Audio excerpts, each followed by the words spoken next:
I made 3 different kites here, and today I had a chance to compare them while I was flying with a kite buddy of mine, Chuck. And Chuck is a heck of a good flyer and a great kite maker. So the competition between us is good. And it gave me an opportunity to evaluate 3 different approaches to my kite. The first, a completely wrinkled polyfilm sail and a very wide nose on the nose leading edge goes right to a place on the bow very close to the wingtip compared to the other kites. So a little different shape. Now on this kite, I did not put anything except battens here and here, and I put reinforcing along the nose leading edge.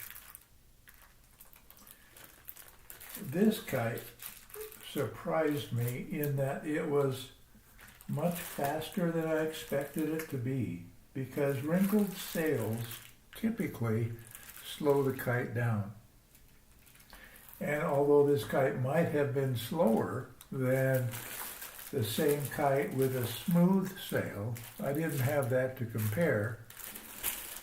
But this kite flew really well and was very controllable.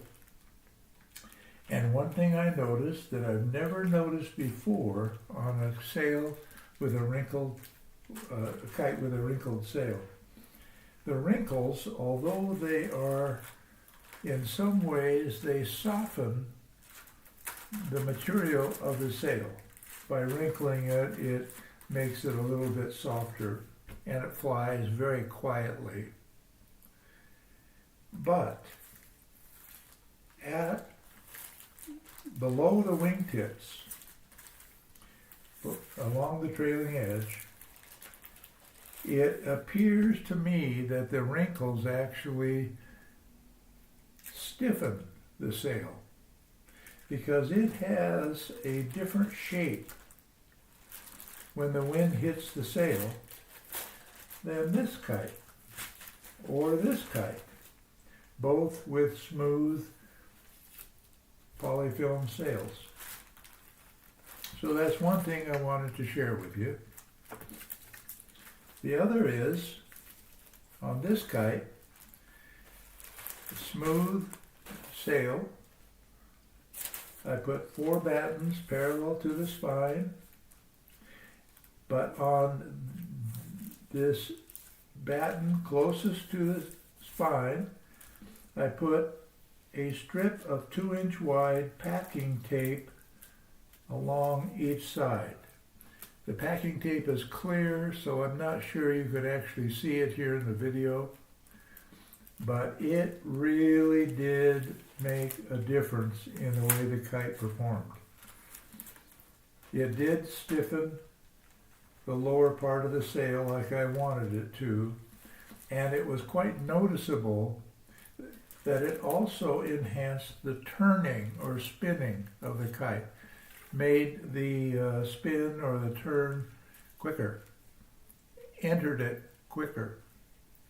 So those are 2 things that I learned, and I'm going to explore it more by adding more tape to go all the way to the next batten, which is about 1.25 inches probably, or thereabouts, extra tape that I'll add. Now that tape, of course, weighs something, not a lot, but something, and it will also, as a result of the weight, change the balance point nose to tail of the kite slightly.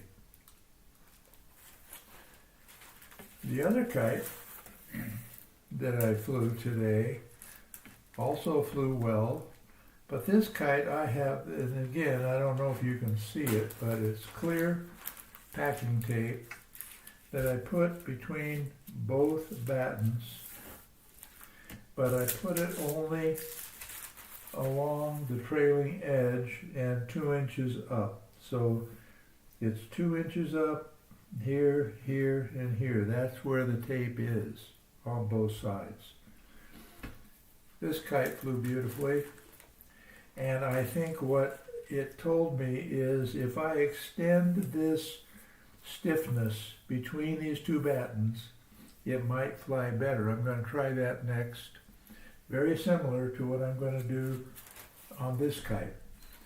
But the difference is that this sail material is much, much thinner and more flexible than this material here. So I'm going to try it on both types of materials and see what happens. And I'm going to add it to this wrinkled kite as well to experiment to see whether it impacts the flight in a positive way or a negative way. And when I learn more about it, I'll let you know.